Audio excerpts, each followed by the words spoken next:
अच्छा, बेसिक हमारा ओरिएंटेशन का ये था कि मोस्टली तो आपको कोर्स आउटलाइन और ये सब पता है, लेकिन लास्ट ईयर जो कोर्स में चेंजेस हुई है, स्पेस फिजिक्स इंक्लूड हुआ है, पेपर पैटर्न चेंज हुआ है, जो चॉइस होती थी P2 में वो खत्म हो गई। और IGCSE में तो पैटर्न सेम था, लेकिन O लेवल्स में भी अब सेम कर दिया। तो बेसिक अगर हम इंट्रोडक्शन वगैरह से स्टार्ट करें तो आपके पास टोटल जो है वो 6 सेक्शंस है बेसिकली, जिसमें हमारा पहला जर्नल फिजिक्स।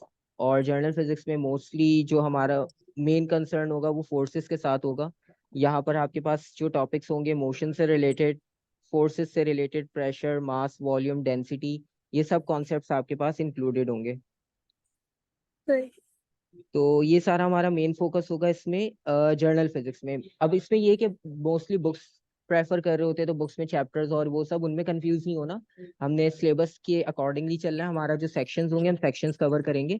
और जो हमारे मेजर सेक्शंस होंगे इसमें, मेजर सेक्शन में हमारा सबसे पहला मेजर सेक्शन जो है वो जर्नल फिजिक्स का ही है। तो मास, वॉल्यूम, डेंसिटी, प्रेशर, ये सब चीजें जो है वो हमारे पास यहाँ पे इंक्लूड होगी। उसके बाद फिर थर्मल, वेव्स और इलेक्ट्रिसिटी, स्पेस और न्यूक्लियर मैंने यहाँ एक ही में लिखा है क्योंकि इनका वेटेज इतना ज्यादा नहीं है, तो हम इनको एक ही साथ भी कंबाइन कर लेते हैं। तो टोटल अब आपके पास पहले 5 सेक्शन थे, अब 6 सेक्शन हो गए। तो मोस्टली आपका जो वेटेज होगा वो journal physics, waves, thermal, electricity. तो इस तरह से कुछ सीक्वेंस है। तो हम पैटर्न ये फॉलो करते हैं, जर्नल फिजिक्स के बाद वेव्स कर लिया, फिर थर्मल कर लिया, क्योंकि थर्मल में मोस्टली केमिस्ट्री और थ्योरेटिकल लिंक्स होते हैं, तो वो इजीली कवर हो सकता है। और फिर लास्ट में स्पेस और न्यूक्लियर, क्योंकि हम न्यूक्लियर इतना ज़्यादा हैवी वेटेज में ऐड नहीं करते जब से जो है वो स्पेस ऐड किया है। तो बाकी सारी चीज़ें हैं कि हमारा पैटर्न ये होगा कि हम टॉपिकल्स करने के बाद जर्नल फिजिक्स कंप्लीट किया, उसमें जो जो चैप्टर्स हम करते रहेंगे, पहले मोशन से रिलेटेड हमने डिस्कस किया, फोर्सेस से रिलेटेड, उसी के साथ जो टॉपिकल्स होंगे हम पहले टॉपिकल्स सॉल्व करेंगे। ठीक है, हर चैप्टर वाइज जो है वो टॉपिकल्स हैं, P1 हो चाहे आपके पास P2 हो, P4 हो, सब आपके पास टॉपिकल्स हैं। क्योंकि इनिशियली हम टॉपिक्स करते रहेंगे तो साथ साथ टॉपिकल्स करेंगे, तो आपको एडवांटेज है। वरना होता ही है कि एयरली पे जब हम जाते हैं ना, तो मोस्टली क्या गलती करते हैं कि बस पढ़ लिया पूरा कोर्स, अब एयरली कर रहे हैं, एयरली सॉल्व नहीं हो रहा। क्योंकि थ्योरी इतनी लेंदी नहीं है, आप बुक और नोट्स पे इतना वो नहीं फोकस करो, आप कॉन्सेप्ट से फोकस करो। क्योंकि जब आपको एक चीज पता चल जाएगी कि मोशन में आप फॉर्मूला यूज कर रहे हो अगर, ठीक है, वेलोसिटी एक्सेलरेशन का, और आप उसको सिचुएशन पे अप्लाई कैसे कर रहे हो, तो जब तक वो नहीं सीखोगे सॉल्व नहीं होंगे। ठीक है। तो जी। थर्मल में हमारे पास 3 चैप्टर हैं बेसिकली। आप उसमें देखो तो काइनेटिक प्रॉपर्टीज हो गई, और थर्मल ट्रांसफर हो गया, आपके पास एनर्जी का ट्रांसफर कैसे होता है। तो ये सारी चीजें वो आपके पास थर्मल में, तो इसमें 3 चैप्टर हैं, ये इतना लेंदी सेक्शन नहीं है। वेव्स में भी आपके पास 4 चैप्टर्स हैं, जिसमें हम जर्नल प्रॉपर्टीज और वेव डिस्कस करते हैं। वो इतना लेंदी नहीं है, बेसिक है। लाइट बहुत इंपॉर्टेंट है, इसका वेटेज सबसे ज्यादा है इसमें। फिर आपके पास साउंड है, और इलेक्ट्रोमैग्नेटिक स्पेक्ट्रम, और इलेक्ट्रिसिटी में पहले static electricity, current electricity, magnets, electromagnetism, ये सब चीजें। ठीक है, खैर वो कोर्स आउटलाइन जो लेटेस्ट है वो भी आपको मैं शेयर कर दूंगा PDF। और बाकी जो है वो सिलेबस पैटर्न जो है वो, जो IGCSE फॉलो कर रहे हैं, IGCSE में एक्सटेंडेड पर हम जाएं तो वो P2 को फॉलो करेंगे। P2 उनका MCQs होगा। अच्छा, इसमें डिफरेंस ये कि यहाँ पर इनको 40 MCQs करने हैं 45 मिनट्स में। और आप इसको अपने उससे कंपेयर करो, अगर आप O लेवल्स कर रहे हो, तो O लेवल्स में सेम आपके पास 40 है, लेकिन आपको 1 आवर मिलेगा। ठीक है। तो वेटेज आपके पास सेम है, सिर्फ टाइम का डिफरेंस है। इसका मतलब ये है कि IGCSE में थोड़ा सा क्वेश्चन में कहीं कहीं डिफिकल्टी लेवल इस सेंस में कम होता है कि एक अगर न्यूमेरिकल बेस क्वेश्चन है तो उसके बाद 3-4 क्वेश्चन आपको थ्योरेटिकल बेस मिलेंगे। फिर P2 के बाद P4, जो थ्योरी से रिलेटेड, यहाँ पर आपके पास 80 मार्क्स, 1 आवर 15 मिनट। सेम आपके पास यहाँ पे टाइम का डिफरेंस है, मार्क्स सेम है, वेटेज भी सेम है। और फिर लास्ट में हमारे पास, क्योंकि हम प्रैक्टिकल यहाँ पर नहीं करते लैब्स में, तो इसलिए हम ऑल्टरनेट टू प्रैक्टिकल देते हैं। अच्छा, ऑल्टरनेट टू प्रैक्टिकल जो ATP का सेक्शन है आपके पास, वो ऐसा सेक्शन है कि जिसका थ्योरी से कोई कंसर्न नहीं है। बहुत सारे लोग ये समझते हैं थ्योरी पढ़ेंगे तो हम ATP कर सकते हैं। ATP ऐसा है कि ATP आपकी जर्नल जो, समझ लो आप, टेक्निक्स होती है, मेजरमेंट टेक्निक्स, रूलर्स को कहाँ यूज करना है, स्टॉप वॉच को कैसे यूज करना है, हाइट इंक्रीज डिक्रीज, इस तरह के जो फैक्टर्स होते हैं, तो उन स्किल्स को चेक करने के लिए बेसिकली ATP है। इसका थ्योरी से कोई लिंक नहीं है, आपने पूरे साल थ्योरी नहीं पढ़ी, आप ATP करना चाह रहे हो, ठीक है, आप थोड़े बहुत बेसिक स्किल्स देखो कि रूलर को यूज करते हैं तो उसकी मेजरमेंट कैसे लेते हैं, स्टॉप वॉच यूज करते हैं, मेजरमेंट कैसे लेते हैं। और आपको पता है कभी भी साइंटिफिक टर्म्स में हम एक रीडिंग नहीं लेते, हम मल्टीपल सेट्स रीडिंग लेते हैं, फिर उसको हम एवरेज करते हैं। ठीक है, तो ये आपके पास एटीपी का पार्ट होता है। तो इसका थ्योरी से कोई ऐसा सच लिंक नहीं है, तो स्टूडेंट इसमें कंफ्यूज होते हैं कि हमारे पास ये करना जरूरी है या नहीं। तो हम प्रैक्टिकल नहीं करेंगे, तो हमारा एटीपी होगा P4। तो आप ये देखो कि आपका जो थ्योरी सेक्शन है वो 50% है, और बाकी जो P1 और P4 है वो कंबाइन 50% है। तो थ्योरी इस वजह से आपके पास ज्यादा इंपॉर्टेंट है। ठीक है, अच्छा जो बाद में ज्वाइन कर रहा है तो रिकॉर्डेड उसको मिल जाएगा, कोई इशू नहीं है। ठीक है, अच्छा अब देखो हमारे पास ये है कि हम स्टार्ट करते हैं। बेसिकली अब हमारा जो पैटर्न होगा, हम पैटर्न इस तरह से फॉलो करेंगे। आज ओरिएंटेशन का रीजन यही था कि आपको भी एक आइडिया हो जाए कि हम फॉलो किस तरह से करेंगे। बुक नोट्स को कोई इतना स्पेसिफिक प्रेफर करने की जरूरत नहीं है। आप खुद से स्टडी कर रहे हो, बुक अच्छी बात है, लेकिन कोई हार्ड एंड फास्ट रूल नहीं है कि आप कोई बुक फॉलो करो या कोई स्पेसिफिक आप गाइड फॉलो करो। तो बेसिकली जो अभी हमारा टॉपिक है, हम क्योंकि हम मोशन से स्टार्ट करेंगे। अच्छा मोशन में आपको पता है बेसिक आइडिया आपको होगा, डिस्टेंस, डिस्प्लेसमेंट, स्पीड, वेलोसिटी, ये सब चीजों का आपको बेसिक आइडिया होगा। ठीक है, अब बेसिक अगर हम इसको स्टार्ट करें, तो सबसे पहले अगर आप बात करते हो लेंथ की, तो अब नॉर्मली लेंथ को जब हम डिस्कस करते हैं और लेंथ को मेजर करते हैं, तो लेंथ को मेजर करने के लिए आप कौन से इंस्ट्रूमेंट्स यूज करते हो? मतलब अगर हम डेली लाइफ की बात करें, अपनी लैब या क्लासरूम की बात करें, तो हम मेजरमेंट करना हो तो हम नॉर्मली रूलर यूज करेंगे। ठीक है, क्योंकि हमें इतनी लेंदी मेजरमेंट्स नहीं करनी, तो हमारे लिए रूलर रूलर जो होगा वो इनफ होगा। लेकिन जब आप इस लेंथ को लार्ज स्केल पर लेकर जाओ, आप ग्राउंड में मेजरमेंट्स करनी है, तो वहाँ पे आप मेजरिंग टेप यूज करोगे, क्योंकि रूलर से वहाँ काम नहीं चलेगा। तो इस तरह की जो है वो टेक्निक्स हमारी चाहती है एटीपी में। ठीक है, अब खैर हमने जो बेसिकली मोशन डिस्कस करना है, मोशन में हमारा जो सबसे मेन कंसर्न होगा, तो सबसे पहले हमारे पास जब भी बॉडी की स्टेट की जब बात होती है, ठीक है, क्योंकि बॉडी की कितनी पॉसिबल स्टेट्स होंगी,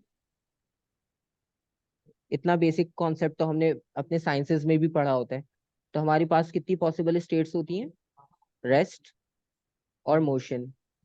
ठीक है, ये दोनों हमारे पास पॉसिबल स्टेट्स हैं। अच्छा इसके बारे में क्वेश्चंस नहीं होंगे, लेकिन क्योंकि जाहिर सी बात है हमारे कॉन्सेप्ट्स लिंक होंगे, तो बहुत इंपॉर्टेंट है ये।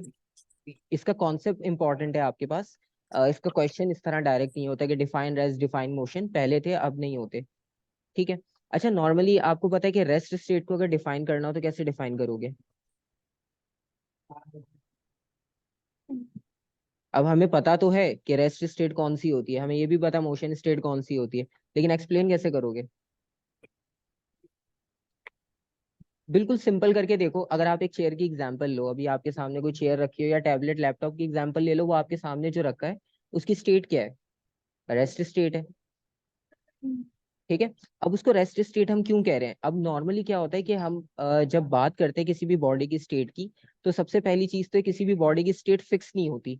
सब बॉडीज की स्टेट होती है रिलेटिव। ठीक है, अब मेरे सामने लैपटॉप रखा है, वो अभी रेस्ट में है। क्यों? क्योंकि मैं उसके बैकग्राउंड के अकॉर्डिंग देख रहा हूँ, उसको उसकी सराउंडिंग के हिसाब से देखूं, तो वो आपको एक जगह पर फिक्स नजर आ रहा है, वो अपनी पोजीशन चेंज नहीं कर रहा। तो जब बॉडी अपनी पोजीशन चेंज नहीं करती with respect to its surrounding, ठीक है, तो उससे हम कहते हैं कि वो रेस्ट में। ठीक है, तो बेसिकली हम उसको रिलेट कर रहे हैं उसकी सराउंडिंग से। तो जब बॉडी की पोजीशन में, बॉडी की स्टेट में जब कोई चेंज नहीं आ रहा, ठीक है, with respect to its surrounding, तो इसका मतलब ये हुआ कि हम उसे कह रहे हैं कि बॉडी जो है वो रेस्ट स्टेट में। और इसी को जब आप रिवर्स कर दो, आप इसको कर दो कि जब बॉडी जो है वो आपके पास अपनी स्टेट चेंज करना शुरू कर दे, ठीक है, आप एक जगह से वॉक करना शुरू करो, आप दूसरे पॉइंट तक चले जाओ, तो अब आपके हिसाब से, आपकी सराउंडिंग के हिसाब से आप अपनी पोजीशन चेंज कर रहे हो, तो इसका मतलब है कि आप मोशन स्टेट में आ गए। ठीक है, तो ये बेसिक कॉन्सेप्ट्स होते हैं, मतलब कि एक्सप्लेन कैसे करना है। ठीक है, क्योंकि इंपॉर्टेंट इसलिए होता है कि थोड़ा सा थिंकिंग प्रोसेस आपके पास होगा, थोड़ी सी ब्रेन स्टॉर्मिंग होगी, तो फिर क्वेश्चन में जो है वो लॉजिक समझ आएंगी, क्योंकि आपको फॉर्मूला पता होता है, आपको कैलकुलेशन आती है, लेकिन लॉजिक समझ नहीं आता कि अप्लाई कैसे करें। ये प्रॉब्लम होता है। अच्छा जब आप रेस्ट में जब तक थे, तब तक तो हमारे पास सारी क्वांटिटी जीरो हो गई, हमारी वेलोसिटी जीरो, टाइम की क्वांटिटी हम मेजर नहीं कर रहे, सिर्फ टाइम जो है वो इंडिपेंडेंट है। टाइम आपके पास कंटिन्यूअसली चल रहा है, वो इंडिपेंडेंट होता है। ठीक है, अब जब बॉडी की पोजीशन चेंज हो रही है, हम मोशन स्टेट की बात करें, अब बॉडी की जो पोजीशन चेंज हो रही है, तो इसका मतलब है कि बॉडी जब एक पॉइंट से दूसरे पॉइंट तक डिस्टेंस कवर करेगी, ठीक है। अब लेट सपोज हमारे पास एक ब्लॉक था, उसको हमने एक पॉइंट से दूसरे पॉइंट तक डिस्प्लेस कर दिया। ठीक है। तो बेसिकली इसने डिस्टेंस कवर किया, नॉर्मली हम यही कहते हैं डेली लाइफ में कि इसने डिस्टेंस कवर किया है। ठीक है। लेकिन अब इसमें भी हमारे पास दो टर्म्स बन जाती हैं, एक बनती है डिस्टेंस की टर्म और एक बनती है डिस्प्लेसमेंट की टर्म। अब इन दोनों में डिफरेंस क्या है, कोई बेसिक आइडिया? नहीं। अच्छा अब देखो इसमें बेसिक डिफरेंस क्या होता है। अच्छा देखो दोबारा से बता रहा हूँ कि जो चीजें हमारे क्वेश्चंस में होगी ना, तो वो जब हम टॉपिकल्स करेंगे हमें आइडिया हो जाएगा। ठीक है। तो मैं उसी के हिसाब से उस चीज को डिटेल करवाऊंगा कि जो आपको स्टेटमेंट याद करनी हो, जो चीज याद करनी होगी, वो मैं डिटेल लिखवाऊंगा आपको कि ये चीज आपने नोट करनी है। ये सब अभी बेसिकली हमारा कॉन्सेप्ट है। ये आपसे कोई पूछेगा नहीं कि आप डिफाइन करो, डिफरेंशिएट करो, क्योंकि अब चीजें चेंज हो गई हैं, तो अब इतना बेसिक नहीं पूछते। अब हमने डिस्टेंस और डिस्प्लेसमेंट दोनों का डिफरेंस देखना है। अब दोनों के डिफरेंस के लिए एक एग्जांपल है हमारे पास। लेट सपोज आपके पास यहाँ पर एक पॉइंट ए और एक पॉइंट बी। आपने point A to point B जाना है, बीच में कोई बैरियर नहीं है, तो आप किस तरह से मूव करोगे point A to point B?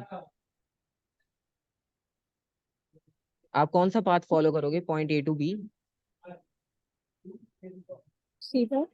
बिल्कुल स्ट्रेट जाओगे, सिंपल है सबसे, क्योंकि जब कोई बैरियर ही नहीं है तो हम बिल्कुल स्ट्रेट जाएंगे। ठीक है। तो आपने कहा कि आप ए टू बी बिल्कुल स्ट्रेट जाओगे। ठीक है।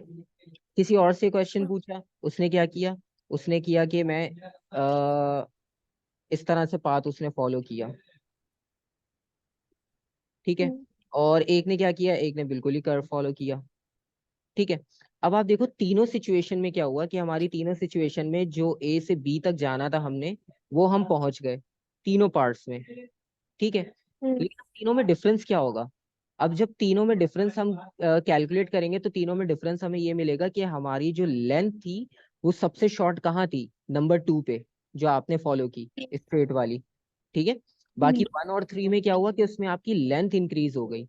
तो जब डिस्टेंस और डिस्प्लेसमेंट में हम डिफरेंस लिखते हैं तो उसमें डिफरेंस यही होता है कि जब आप डिस्टेंस को एक्सप्लेन करोगे, तो आप डिस्टेंस को एक्सप्लेन कैसे करोगे? डिस्टेंस को हम एक्सप्लेन करेंगे लेंथ ऑफ अ पाथ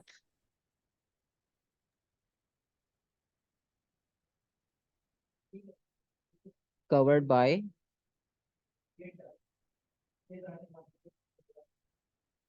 ठीक है। अभी देखो हमने टाइम को इंक्लूड नहीं किया, एक एक करके क्वांटिटीज ऐड होंगी हमारे पास। ठीक है।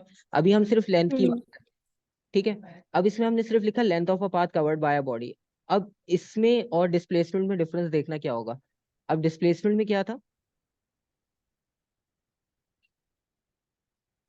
कि शॉर्टेस्ट डिस्टेंस, या चलो शॉर्टेस्ट पाथ लिख लेते हैं इसे,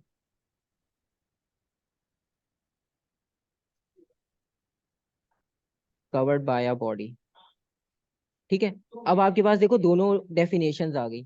अब दोनों डेफिनेशंस के अकॉर्डिंगली अगर आप अपने पार्ट्स को मार्क करो वन टू और थ्री को, तो इनमें से कौन सा पार्ट डिस्प्लेसमेंट की कैटेगरी में आएगा और कौन सा पार्ट डिस्टेंस की कैटेगरी में आएगा?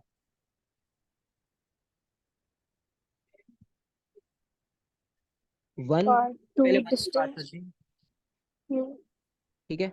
अब पाथ वन बताओ, आप पाथ वन डिस्टेंस में होगा या डिस्प्लेसमेंट में? सबसे शॉर्टेस्ट कौन सा है पहले तो ये फाइनलाइज करो। टू वाला। टू। टू सबसे शॉर्टेस्ट है। टू सबसे शॉर्टेस्ट होने का मतलब ये कि ये डिस्टेंस हुआ या डिस्प्लेसमेंट? डिस्टेंस। डिस्प्लेसमेंट, ये डिस्प्लेसमेंट होगा क्योंकि ये शॉर्टेस्ट है ना, स्ट्रेट सबसे शॉर्ट है। क्योंकि ए टू बी आप कर्व गए हो, आपने डिस्टेंस ज्यादा कवर किया है। ठीक है। क्योंकि सबसे शॉर्ट तो स्ट्रेट होता है, स्ट्रेट लाइन। तो इसका मतलब ये हुआ कि जो नंबर टू था वो आएगा डिस्प्लेसमेंट की कैटेगरी में, और वन और जो थ्री था वो हमारे पास आएगा डिस्टेंस की कैटेगरी में। ठीक है। दोनों में डिफरेंस क्लियर, कोई कंफ्यूजन? नहीं।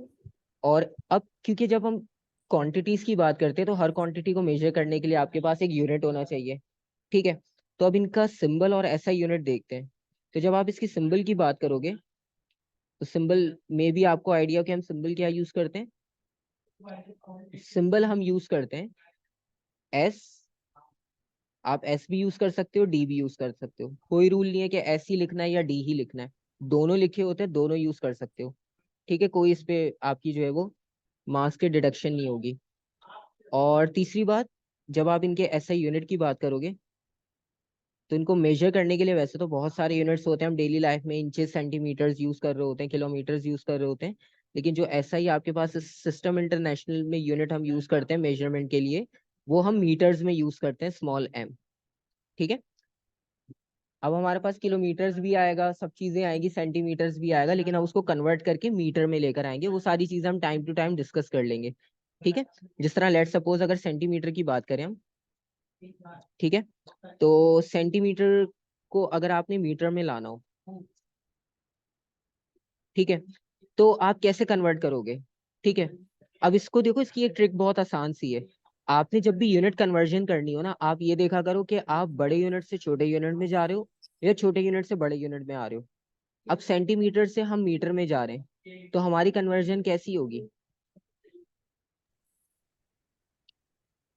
आप छोटे यूनिट से बड़े यूनिट में जा रहे हो या बड़े यूनिट से छोटे में आ रहे हो? मल्टीप्लाई। सेंटीमीटर, हाँ बिल्कुल। सेंटीमीटर है हमारा स्मॉल यूनिट और मीटर है हमारा लार्ज यूनिट। तो हमें पता है जब हम स्मॉल से लार्ज में जाएंगे तो हमें मल्टीप्लाई करना है। ठीक है। तो हमने यहाँ पर क्या किया, मल्टीप्लीकेशन को फॉलो किया।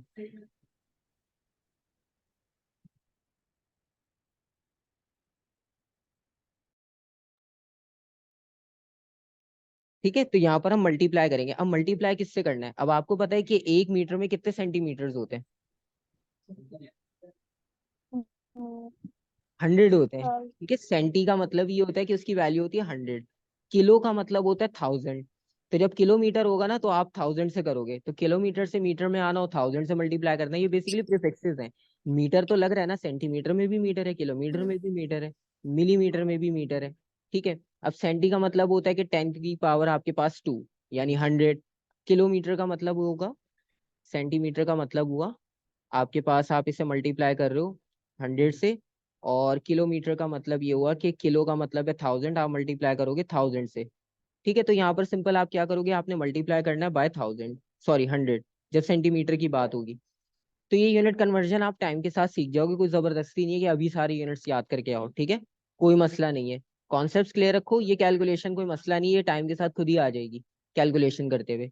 अभी डिस्टेंस डिस्प्लेसमेंट में कोई कंफ्यूजन? यूनिट क्लियर हो गया? जी। ठीक है। अच्छा देखो इसका, अब हमारा पैटर्न ये होगा कि हमने अभी तो खैर एक टॉपिक डिस्कस किया, अभी तो पूरा एक सेक्शन भी कंप्लीट नहीं हुआ। तो नॉर्मली हम ये करते हैं कि एक टॉपिक जो भी करते हैं डेली, तो उसके क्वेश्चंस उसके साथ डिस्कस करते हैं, ताकि आपको उसकी एप्लीकेशन समझ आए कि आपने अप्लाई कैसे करना है।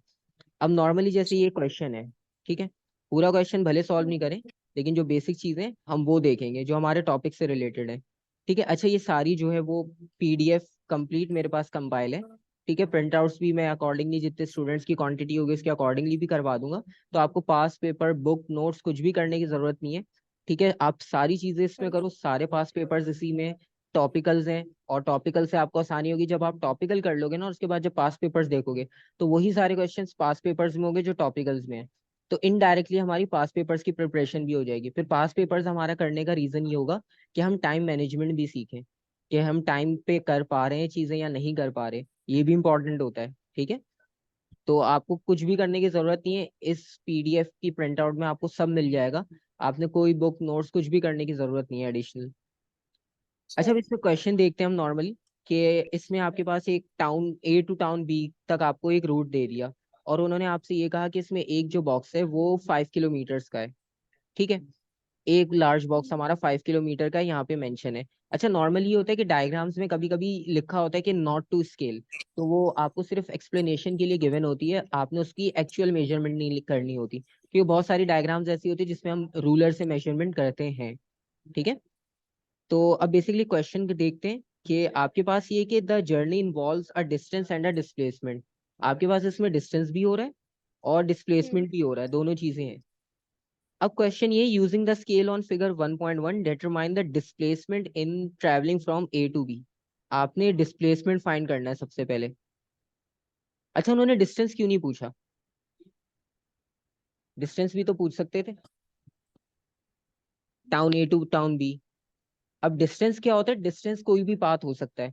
अब वो कोई भी पाथ तो हमें पहले से डायग्राम में दिख रहा है, इरेगुलर सा एक आपको शेप दिया हुआ है, तो बेसिकली वो ए टू बी तक जो कवर किया है वो डिस्टेंस है। ठीक है, हमने फाइंड क्या करना है, डिस्प्लेसमेंट। अब हमने डिस्प्लेसमेंट फाइंड करना है, तो डिस्प्लेसमेंट की डेफिनेशन अभी हमने क्या देखी थी, shortest path covered by a body. ठीक है, तो शॉर्टेस्ट पाथ का मतलब ये कि आप इसको शॉर्टेस्ट पाथ कैसे बनाओगे, ए टू बी। अभी आपने आंसर बताया था पहले कि आप ए टू बी जो फॉलो करोगे, आप ए टू बी कौन सा पाथ फॉलो करोगे, स्ट्रेट लाइन। सही है, तो ये सबसे शॉर्ट होता है स्ट्रेट लाइन। तो हम यहाँ भी क्या करेंगे, एक स्ट्रेट लाइन फॉलो कर लेते हैं। तो अब एक हम स्ट्रेट लाइन ड्रॉ करेंगे बेसिकली, ठीक है, ए टू बी तक।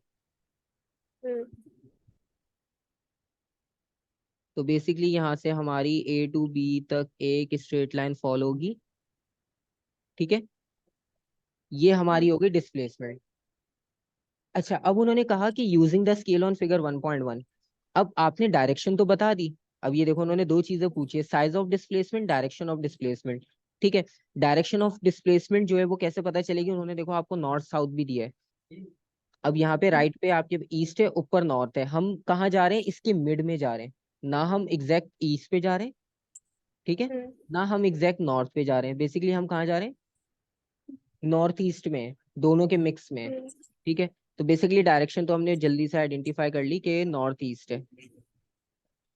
अब आपका मेन क्वेश्चन ये है कि आप साइज यानी मैग्नीट्यूड क्या होगी, इसकी वैल्यू क्या होगी, डिस्प्लेसमेंट की वैल्यू कैसे बताओगे।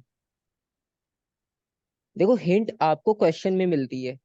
फिजिक्स में आपके पास मोस्टली यही होता है कि जो कैलकुलेशन करनी है ना, हिंट क्वेश्चन में होगी लाजमी। सबसे पहले हमने देखो रीडिंग देखी 5 किलोमीटर, और हमने कहा कि एक बॉक्स 5 किलोमीटर का है।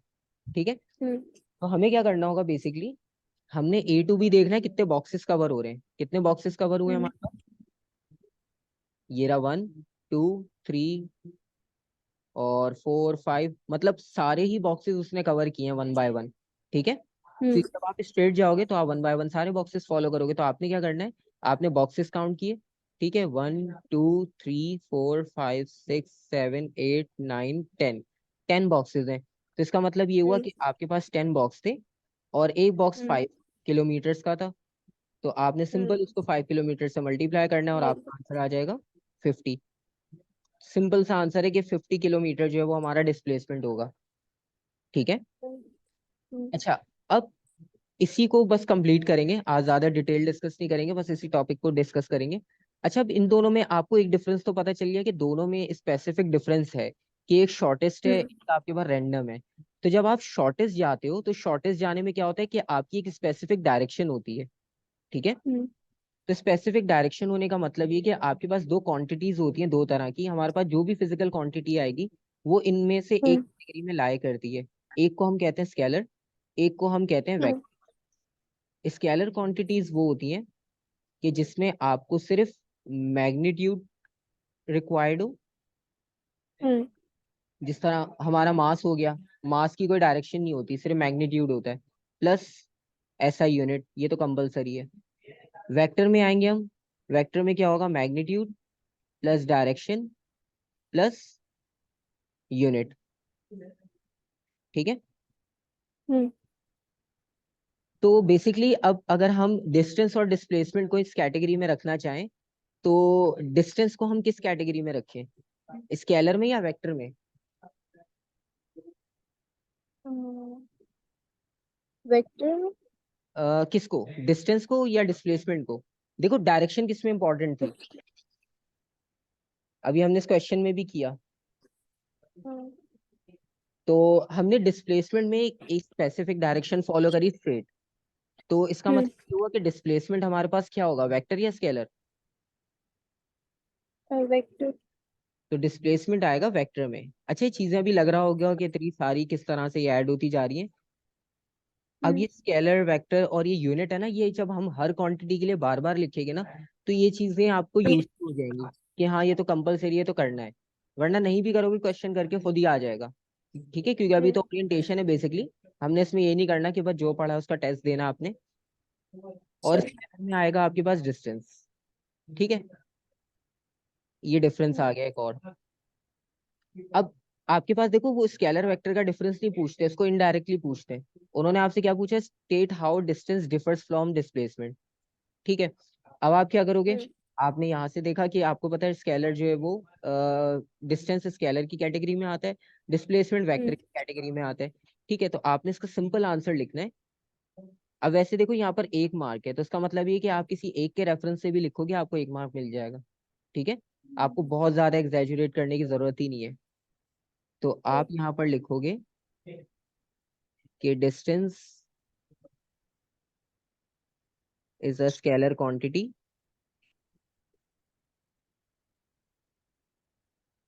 और उसी के साथ आप एडिशनल भी लिख दो, whereas displacement is a vector quantity. ठीक है, तो आपके पास दोनों चीजें क्लियर हो जाएगी, 1 मार्क कंप्लीट हो जाएगा। ठीक है, सही। अब बाकी चीजें ये कि अब इसको हम आगे फॉलो करेंगे तो स्पीड, वेलोसिटी और एक्सेलरेशन और ये सारी चीजें हमारे पास टाइम टू टाइम चीजें ऐड होती रहेंगी। ठीक है, क्योंकि सही। ये सेक्शन ऐसा है कि ये बेसिक है और ये आपके पास पूरे जर्नल फिजिक्स में हर जगह ये लिंक होता है। आप एनर्जी पढ़ोगे, वहां भी स्पीड है, फोर्स, एक्सेलरेशन, ये सब चीजें जो है वो आपके पास बार बार, प्रेशर हो, कोई भी चैप्टर हो, उन सब में इंक्लूड होगा। ठीक है, सही। तो ये चीजें आपको पता है। अभी हमने टाइम को लिंक नहीं किया, जब हम टाइम को लिंक करेंगे तो स्पीड, वेलोसिटी, फिर एक्सेलरेशन। इस सेक्शन में जो सबसे इंपॉर्टेंट होता है वो ग्राफ होता है। ठीक है, ग्राफ वाले क्वेश्चन सबसे ज्यादा इंपॉर्टेंट होते हैं, क्योंकि आप देखो उन्होंने भी स्टार्ट ग्राफ से ही किया है। ठीक है, अब ये देखो आपके पास पूरे टॉपिकल्स हैं, इसमें आपको सिर्फ यही सेक्शन मिलेगा। ये फ्री फॉल आ सही। गया। ठीक है, ये देखो यहाँ हम्म। पे ग्राफ क्वेश्चन है। तो हमारा पैटर्न सिंपल होता है कि हम टॉपिक के साथ पेपर्स करते हैं और ये पीडीएफ आपकी सेव होती रहेगी। अब एट दी एंड जब आप भी अपने साथ जो है नोटबुक में लिखते जाओगे, सॉल्व करते जाओगे, तो लास्ट बिल्कुल जब आप पहुंचोगे तो आप टॉपिकल सॉल्व कर चुके होगे। फिर जब पास पेपर्स देखोगे तो क्वेश्चन सारे वही होंगे जो आपकी बुक में थे इसमें ऑलरेडी, क्योंकि स्पेस फिजिक्स न्यू इंक्लूड है। उसके नोट्स भी मेरे पास हैं और वीडियोस तो उसकी लास्ट सेशन की भी पहले से चैनल पर हैं। तो वो सारी चीजें भी हैं, उसके एमसीक्यूज, क्वेश्चन, सब चीजें अवेलेबल हैं, सारे रिसोर्सेज हैं। बस कुछ भी नहीं करना आपने। अब बुक होगी आपके पास, नोट किया एक जगह पर चीजें। थ्योरी पे इतना ज्यादा हम डिटेल में नहीं जाएंगे, क्योंकि इतना ज्यादा डिटेल आपसे क्वेश्चंस नहीं पूछे जाते। ठीक है, की पॉइंट्स बनाएंगे जिस तरह ये भी आपको पीडीएफ में मिल जाएगा। और उसके बाद ये कि बस आपने क्वेश्चन सॉल्व करना है, क्वेश्चन सॉल्व करना सीख गए, कॉन्सेप्ट्स अप्लाई करना सीख गए, फिर आगे सारी चीजें आसान है। ठीक है। सही। ठीक। ठीक है, तो फिर बाकी ये है कि अभी मोस्टली का यही है कि ईद के बाद ही स्टार्ट करेंगे। ठीक है, तो ओके। तो जैसे भी फिर वो होगा हमारे पास, वो हम चीज़ें उसके अकॉर्डिंगली सेट कर लेंगे।